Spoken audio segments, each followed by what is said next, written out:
Question rapide. Qui fut la seule femme à poser le pied sur les plages ce jour-là? Comment les Alliés ont-ils convaincu les nazis qu'une armée entière avait débarqué ailleurs? Et quelle unité militaire d'élite a secrètement choisi les zones de débarquement du jour J?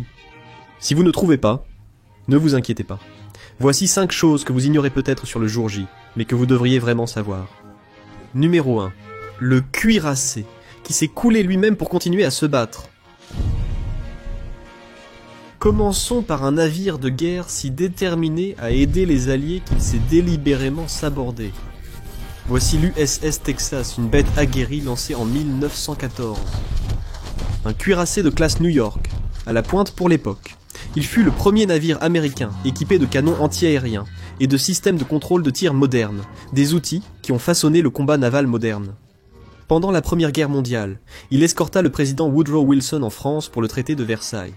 Entre les deux guerres, il servit de palais flottant pour les commandants américains et transporta même le président Calvin Coolidge à la conférence panaméricaine à Cuba. Avançons jusqu'à la Seconde Guerre mondiale. Malgré ses presque 30 ans, l'USS Texas était toujours d'attaque. Après de grosses modernisations, il rejoignit l'assaut amphibie le plus audacieux de l'histoire. Le jour J, il était stationné au large d'Omaha Beach, chargé de soutenir la 29e division d'infanterie américaine et les 2e et 5e bataillons de Rangers à la pointe du Hawk. Sa puissance de feu était stupéfiante. 255 obus en seulement 30 minutes. À titre de comparaison, pendant l'opération Torche en Afrique du Nord, il n'avait tiré que 300 obus en 8 jours. Mais son moment le plus audacieux arriva une semaine plus tard, la ligne de front avançant. Ses cibles allemandes étaient désormais hors de portée, littéralement. Ses canons ne pouvaient pas viser assez haut, alors l'équipage prit une décision radicale. Ils allaient saborder l'USS Texas volontairement. En inondant les flancs tribord, ils inclinèrent tout le navire de 2 degrés, juste assez pour que les canons bâbord puissent viser et tirer vers l'intérieur des terres. C'était un pari insensé, mais ça a marché. Cette manœuvre audacieuse permit à l'USS Texas de rester dans le combat et de continuer à soutenir les troupes alors qu'elles s'enfonçaient courageusement en territoire ennemi. Numéro 2. Comment les Alliés ont trompé les nazis avec des épouvantails. Le jour J n'était pas qu'une invasion militaire, c'était aussi un chef-d'œuvre de tromperie. Dans la nuit du 5 au 6 juin 1944, l'opération Titanic fut lancée. Son objectif ? Faire croire aux nazis que des troupes aéroportées atterrissaient ailleurs. Voici les Ruperts, environ 500 mannequins parachutistes, faits de sacs de jute bourrés de paille.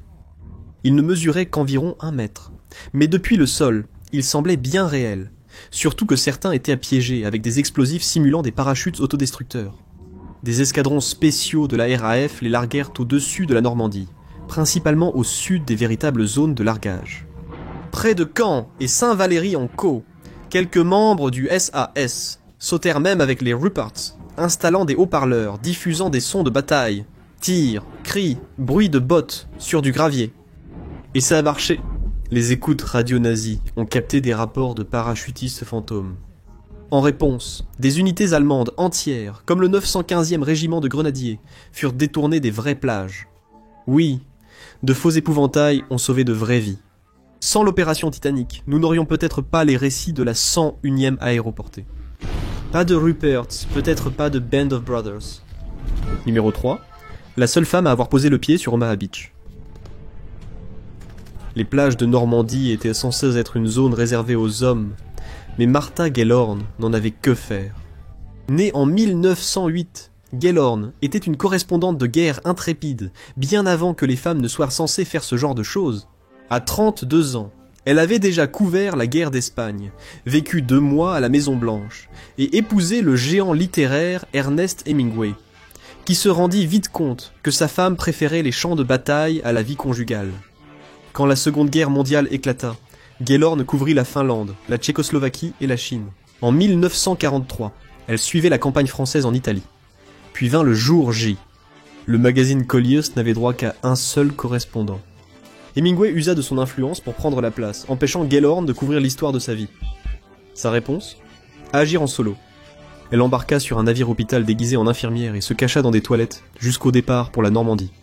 Sous le couvert de la nuit, elle accosta dans une embarcation avec des médecins, suivant un chemin marqué de rubans blancs à travers le chaos d'Omaha Beach, jusqu'à une tente de la Croix-Rouge.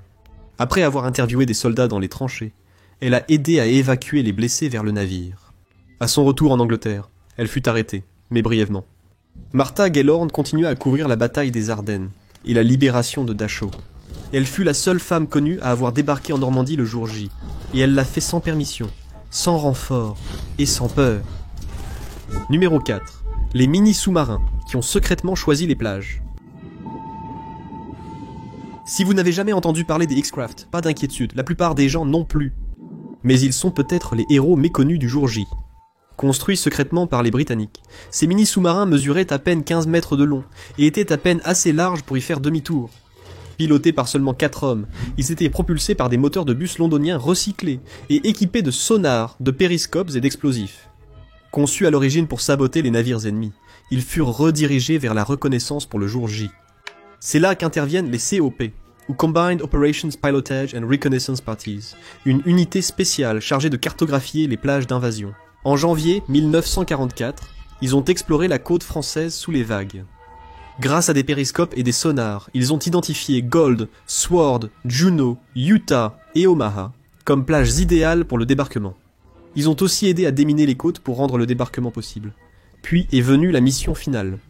Dans la nuit du 2 au 3 juin, les X-Craft X-20 et X-23 se sont discrètement positionnés à 5 km des côtes normandes.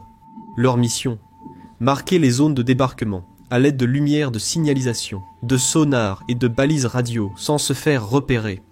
Ils furent les premières unités alliées à entrer en France, mais le jour J fut repoussé à cause du mauvais temps. Les sous-marins n'avaient que 64 heures d'oxygène, et si l'invasion avait été encore retardée, ils auraient dû remonter à la surface, compromettant toute l'opération. Heureusement, le ciel s'est dégagé juste à temps. Stimulés aux benzédrine pour rester éveillés, les hommes ont retenu leur souffle, au sens propre comme au figuré, jusqu'au 5 juin. Grâce à leurs indications, la flotte d'invasion a touché les plages exactement où elle devait. Un seul X-Craft existe encore aujourd'hui. Il repose silencieusement au musée des sous-marins de la Royal Navy à Gosport, mais son histoire mérite bien plus de bruit. Numéro 5. L'oléoduc sous-marin dont vous n'avez jamais entendu parler. Envahir un continent est une chose. Le ravitailler en carburant pour faire avancer chars, camions et avions en est une autre. Voici l'opération Pluto pour Pipeline Under the Ocean. Les pétroliers étaient trop lents et vulnérables. Alors en 1942, les ingénieurs britanniques ont eu une idée folle. Pourquoi ne pas construire un oléoduc sous la Manche? 2 types de conduites ont été inventés. Les conduites de Ease, en acier et en plomb, posées avec des navires poseurs de câbles modifiés. Les conduites Hamel, en acier rigide, déployées à l'aide d'énormes dévidoirs flottants appelés conandromes. Imaginez une bobine de couture de 18 mètres de haut tirée par un remorqueur. Les pipelines relieraient l'île de Wight à Cherbourg, en France. Mais la discrétion était essentielle. Les stations de pompage furent déguisées en villas de bord de mer, anciens forts, voire parcs d'attractions. Un faux quai pétrolier fut construit à Douvres pour tromper la Luftwaffe. Des machines à vent soulevèrent de la poussière pour simuler des travaux. Même le roi George VI visita le faux site pour renforcer l'illusion. La ruse fonctionna. 2 mois après le jour J, le premier pipeline entra en service. Au final, 17 conduites livrèrent plus de 3500 tonnes de carburant par jour aux lignes de front. L'opération Pluto fut un miracle logistique que personne n'avait vu venir. Sans elle, l'avance alliée aurait pu tomber en panne sèche. Littéralement. Voilà, tout simplement. Des cuirassés qui se sont coulés eux-mêmes, des correspondantes de guerre intrépides, des épouvantails parachutés, des mini-sous-marins aux missions dignes d'un film d'espionnage, et un pipeline sous-marin qui a changé le cours de la guerre. Le jour J ne reposait pas seulement sur la force brute, mais sur l'innovation, la tromperie et un immense courage. Vous connaissez maintenant 5 histoires prouvant que le 6 juin 1944 fut encore plus extraordinaire que ce que vous imaginiez.